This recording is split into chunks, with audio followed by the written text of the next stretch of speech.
दोस्तों ओम नमः शिवाय, श्री शिवाय नमस्तुभ्यम, जय श्री महाकाल। जी हाँ भक्तों, आप सबको भी पता है कि कल 8 मार्च को महाशिवरात्रि का महापर्व आने वाला है। जी हाँ भक्तों, 8 मार्च महाशिवरात्रि, जो कि हिंदू धर्म की और सनातन धर्म की सबसे बड़ा जो त्योहार माना जाता है, वो महाशिवरात्रि बस आने ही वाली है। कब है?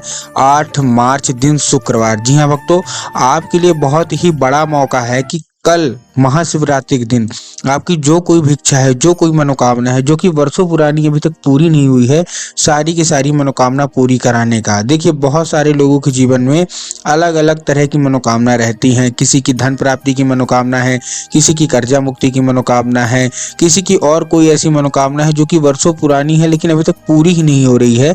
तो ऐसे में कौन सा उपाय करें कि उस व्यक्ति की सारी मनोकामना बाबा भोलेनाथ पूरी कर दें? आज के इस वीडियो के माध्यम से हम आपको बताने वाले हैं। क्या करना है, कैसे करना है, पूरा बताऊंगा, पूरा समझाऊंगा। तो उपाय ध्यान से सुनिएगा, अच्छे से उपाय करिएगा। ठीक, तो चलिए चलते हम लोग उपाय की ओर, जो कि मैंने पूज्य गुरुदेव की ही कथा सुन के और बहुत अच्छे से समझ के आपके लिए लेके आया हूँ। देखिए, पूज्य गुरुदेव की जो कथा हुई थी साल 2023 में, महाशिवरात्रि के पहले। साल 2023 की जो महाशिवरात्रि थी वो 19 फरवरी को थी। तो गुरुदेव की कथा जो हुई थी उसमें आपको भी पता है, गुरुदेव की कथा में पत्र आते हैं, बहुत सारे पत्र आते हैं।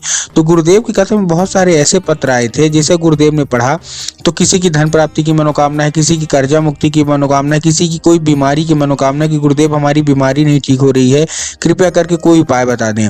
लोगों को गुरुदेव ने 3 से 4 उपाय बताए। अपनी कथा के माध्यम से गुरुदेव ने 3 से 4 उपाय बताए और कहा केवल और केवल ये उपाय कर लेना, तुम्हारी सारी की सारी मनोकामना बाबा भोलेनाथ अवश्य रूप से पूरी कर देंगे।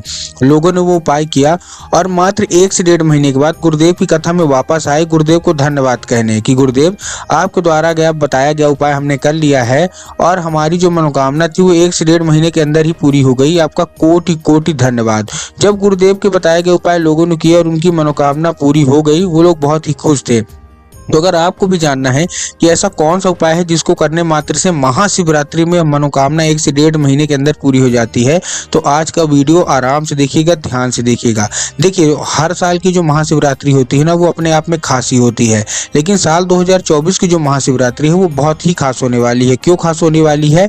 पहली बात तो महाशिवरात्रि का महापर्व, और उसके अलावा आपको एक चीज और पता होनी चाहिए कि 8 मार्च को महाशिवरात्रि ही नहीं है, 8 मार्च को प्रदोष भी है। जी हाँ भक्तों, प्रदोष का महापर्व भी 8 मार्च को ही है। तो अगर आपकी कोई ऐसी मनोकामना है जो कि वर्षों पुरानी है और अभी तक पूरी नहीं हो रही है, तो आपको प्रदोष महाशिवरात्रि का ये उपाय अवश्य रूप से कर लेना है। ठीक, तो चलिए चलते हम लोग उपाय की ओर, जो कि मैंने पूज्य गुरुदेव की ही कथा सुन के और बहुत अच्छे से समझ के आपके लिए लेके आया हूं। तो उपाय ध्यान से सुनिएगा, अच्छे से करिएगा। लेकिन उससे पहले चैनल पर अगर पहली बार आए हैं और आवाज मेरी पहली बार सुन रहे हैं, तो वीडियो को कर दें लाइक और चैनल को भी कर लें सब्सक्राइब, ताकि पूज्य पंडित प्रदीप जी मिश्रा के रोज नए नए उपाय, जो कि मैं उनकी कथा से सुनता हूँ, श्रवण करता हूँ, सबसे पहले मैं आपको प्राप्त करा सकूं।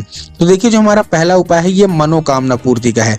आपकी कोई अगर ऐसी मनोकामना है जो कि वर्षों पुरानी है और अभी तक पूरी नहीं हो रही है, ये उपाय आपको अवश्य रूप से कर लेना है।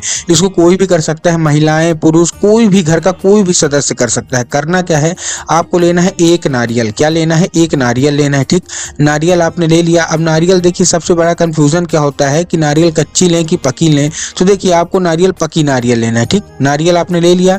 जैसे आप नारियल लेंगे, नारियल लेने के बाद आपको चाहिए एक सफेद कपड़ा। क्या चाहिए? सफेद कपड़ा होता है ना जिससे हम लोग पोटली बांधते हैं, बस सेम टू सेम आपको वही सफेद कपड़ा चाहिए। ले लिया। अब आपको क्या करना है, उसी सफेद कपड़े में आपको ये नारियल बांध लेना है पोटली के रूप में। पोटली आप जानते हैं, बस आपने बांध लिया और पहुंच गए कहाँ? सीधा सीधा शिव मंदिर। शिव मंदिर पहुंच गए। शिव मंदिर पहुंचने के बाद आपको सबसे पहले तो दक्षिण दिशा में खड़े हो जाना है, उत्तर की ओर अपना चेहरा करके। अब इसमें बहुत सारे लोग कंफ्यूज हो जाते हैं कि दक्षिण कौन सा होता है, उत्तर कौन सा होता है, थोड़ा सा हमको क्लियर बताइए।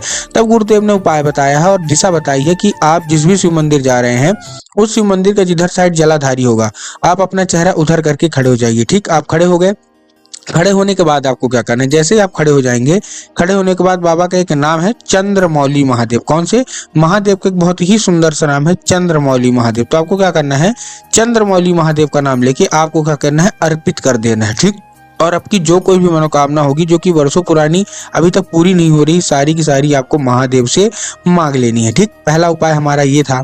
अब हम बढ़ते हैं अपने दूसरे उपाय की ओर, जो कि धन प्राप्ति का उपाय है। बहुत सारे लोगों के जीवन में धन की बहुत कमी है, वो लोग धन से परेशान है कि गुरुदेव हमारे जीवन में धन की बहुत कमी है, कृपया करके कोई ऐसा उपाय बता दें कि हमारे जीवन से धन की कमी दूर हो जाए। तब गुरुदेव ने उपाय बताया है। ये उपाय आपके लिए बहुत ही खास होने वाला है। करना क्या है आपको इस उपाय में, देखिए ध्यान से सुनिएगा। आपको लेना है 1 लोटा जल। 1 लोटा जल के साथ आपको और क्या चाहिए, आपको चाहिए 7 बेलपत्र और 3 बूंद गंगा जल। क्या क्या चाहिए, 1 लोटा जल चाहिए, 7 बेलपत्र चाहिए और 3 बूंद आपको चाहिए गंगा जल। ठीक, अब देखिए जो बेलपत्र आप ले रहे हैं उसमें आपको ध्यान रखना है कि बेलपत्र कहीं से भी कटा फटा नहीं होना चाहिए, कहीं से खंडित नहीं होना चाहिए, कहीं से भी मुरझाया हुआ नहीं होना चाहिए। ठीक, बहुत सारे लोग गलती क्या करते हैं कि वो एक पत्ती को ही बेलपत्र मान लेते हैं, जो कि पूर्णतः गलत है। एक पत्ती का कोई बेलपत्र नहीं होता, 3 पत्ती मिलकर जो बेलपत्र बनती है वही बेलपत्र हमको लेना है। ठीक, ले लिया। लेने के बाद आपको जो 1 लोटा जल है, सबसे पहले वो जो 1 लोटा जल है तांबे के लोटे में जल होना चाहिए। किसमें होना चाहिए, तांबे के लोटे में जल होना चाहिए।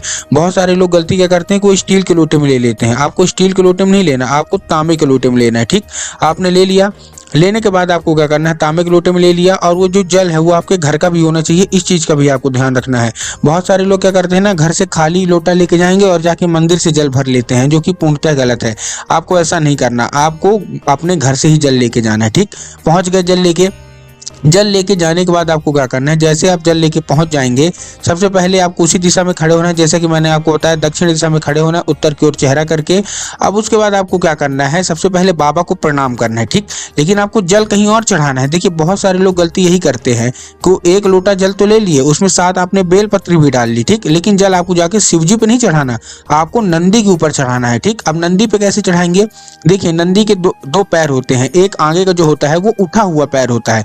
तो आपको क्या करना है, नंदी का जो उठा हुआ पैर है, तो नंदी के उठे हुए पैर में आपको नंदीश्वर महादेव का नाम लिख, कौन से महादेव, नंदीश्वर महादेव। तो आपको क्या करना है, नंदीश्वर महादेव का नाम लेके आपको क्या कर देना है, अर्पित कर देना है। ठीक, उनके कहा, उनके पैर में। ठीक, और एक चीज का आपको ध्यान रखना है, नंदीश्वर महादेव का जैसे ही आप नाम लेंगे, तो नंदीश्वर महादेव का नाम लेने के बाद आपको एक चीज का ध्यान रखना है कि जो बेलपत्र है वो बेलपत्र उनके पैर में अर्पित नहीं होनी चाहिए। बेलपत्र जैसे ही आप नंदीश्वर महादेव का नाम लेके नंदी के पैर में अर्पित करेंगे और नंदी के पैर में अर्पित करने के बाद आपको वो बेलपत्र उठाना है और महादेव की शिवलिंग पर अर्पित कर देना है। पूज्य गुरुदेव कहते हैं कि धन प्राप्ति का ये बहुत बड़ा उपाय है।